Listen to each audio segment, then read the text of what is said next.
দর্শক মণ্ডলী, যদিও ভিডিওটি কয়েক মাস আগের, কিন্তু দেখুন এখানে যে ভিডিওটি দেখতে পাচ্ছেন, এখানে বাংলাদেশ রেলওয়ের দুটি ট্রেন উপর নিচ দিয়ে ক্রসিং হচ্ছে।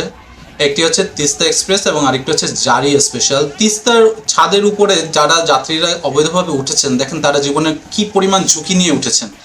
আর ভিডিওর পরবর্তী সেগমেন্টটাতে একটু পরে দেখতে পারবেন যে তাদের জীবন তারা নিজেরা আসলে কতটা ঝুঁকিপূর্ণ করে ফেলেছিলেন এই একটি মাত্র ভুল সিদ্ধান্তর কারণে।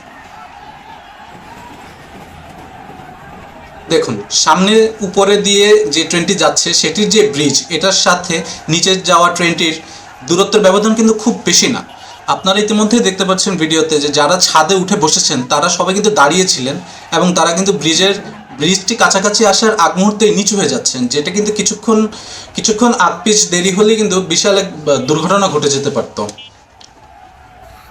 সুতরাং আমাদের সকলেরই উচিত ট্রেনের ছাদে ভ্রমণ করা থেকে বিরত থাকা এবং ট্রেনে ভ্রমণ করার সময় নিরাপদ থাকা।